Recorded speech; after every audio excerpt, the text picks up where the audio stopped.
Buongiorno a tutti e benvenuti alla Galleria d'Arte Ghetto Eccetera di Venezia.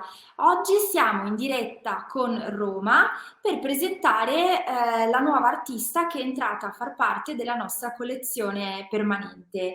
Il suo nome è Maria Rosaria Stigliano. Buongiorno. Buongiorno Maria Rosaria e benvenuta.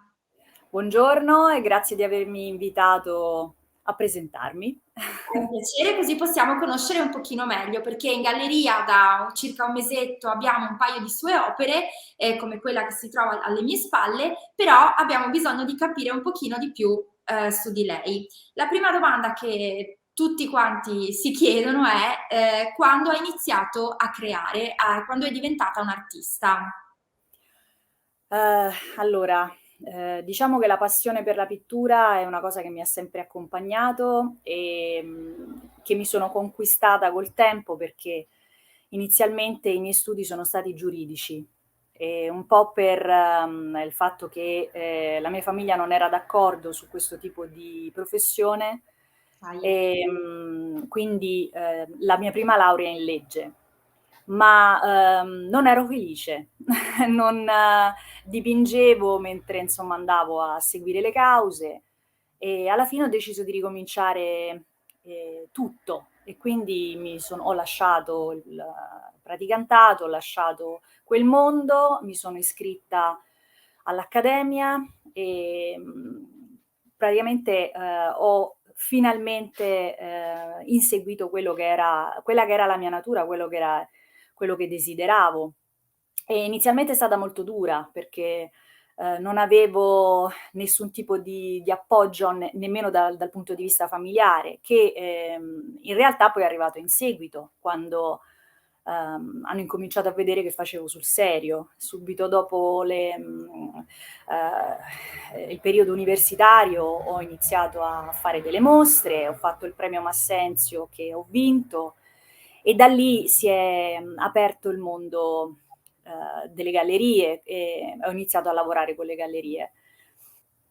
Non c'è un momento specifico, perché credo che ognuno nasce con una passione e quindi questa passione si manifesta sin da piccoli.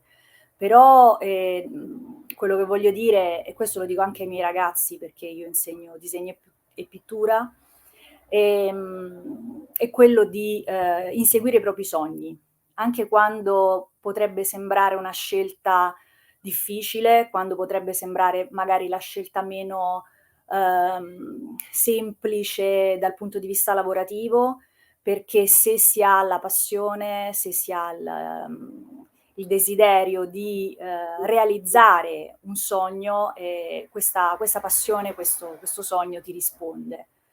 E io oggi sono felice di fare questo lavoro. Che meraviglia, grazie anche per questo bellissimo racconto di vita vera che deve essere stata durissima, però l'ha portata a essere oggi una di queste artiste più interessanti del panorama italiano. Grazie. Quindi grazie per aver assecondato questa sua passione e lottato per arrivarci, insomma.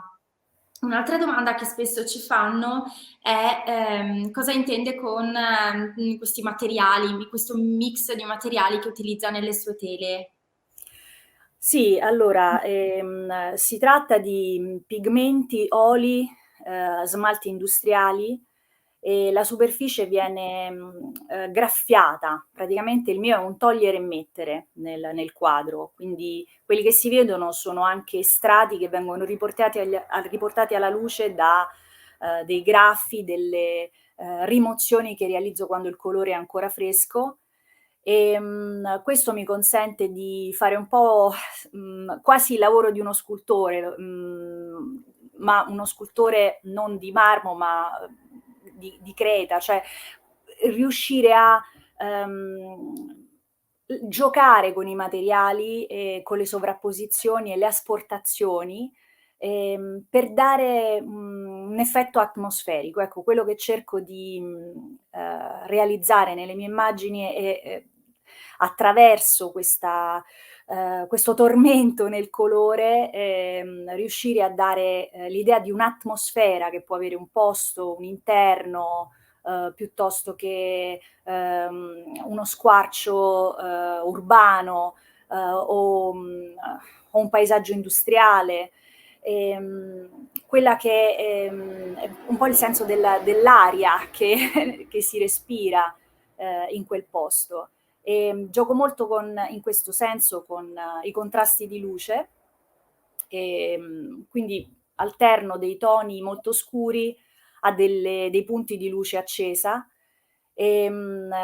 Questi bagliori consentono sempre, secondo insomma cioè la mia Visione? esatto, mi consentono secondo me di far giocare l'occhio di chi guarda l'immagine, quindi di spostarsi continuamente da un bagliore all'altro, come facciamo quando camminiamo di notte, un po' come falene siamo attirate dalle luci, e queste luci non sono soltanto reali ma anche emotive, quindi suscitano o rappresentano l'emozione che sto vivendo, o che ho vissuto, perché spesso si tratta di posti che ho visto o che ho semplicemente immaginato o che a volte ho sognato.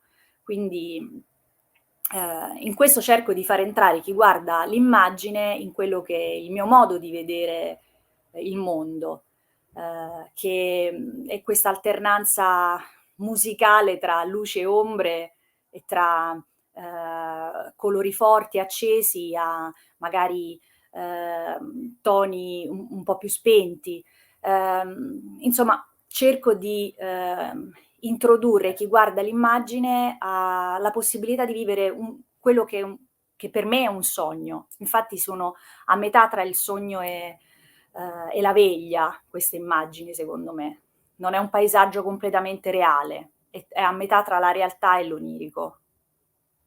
Sì, direi che questo discorso della focalizzazione dell'occhio su un certo punto dei bagliori rientra pienamente in quello che abbiamo provato noi quando ci siamo trovati di fronte alle tele in galleria. Quindi credo che l'obiettivo di partenza sia poi raggiunto anche con lo spettatore finale. E Eh, un'altra domanda invece che le faccio è questa. Quando lei ha iniziato a dipingere, ha iniziato con questo stile o a un certo punto c'è stata un'evoluzione sia lenta che repentina? Ho iniziato con bianco e nero, principalmente facevo dei grandi disegni in grafite e quindi a matita. Giocavo sempre su questi contrasti tra luce e ombre, tra bagliori e buio.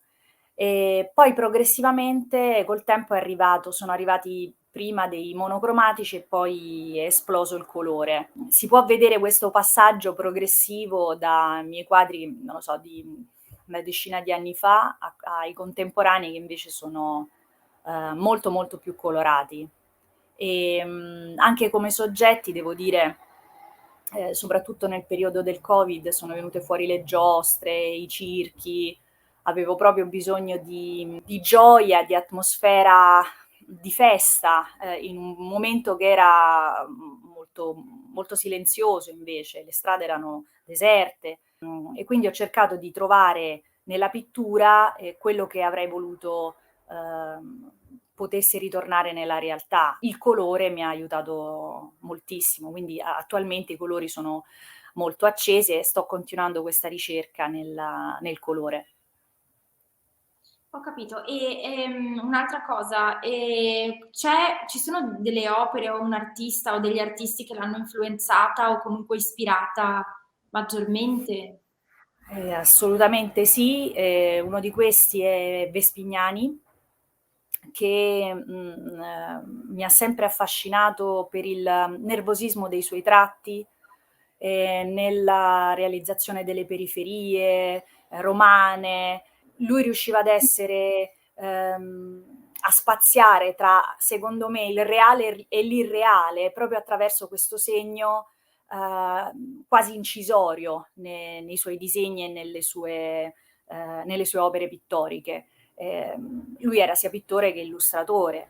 Un altro che invece tra i contemporanei mi piace moltissimo e nel quale mi ritrovo un po' nelle scelte spesso di atmosfere silenziose è Aaron Wiesenfeld, che è Mh-mh. un americano, che realizza dei paesaggi umani, secondo me, dove la figura umana è un elemento singolo in un contesto che è appunto molto facile ritrovare in un sogno. Quindi è un altro degli artisti che mi ha molto influenzato. Quindi questo Vespignani super, diciamo al di sopra di tutto, però anche Aaron Wiesenfeld mi piace molto.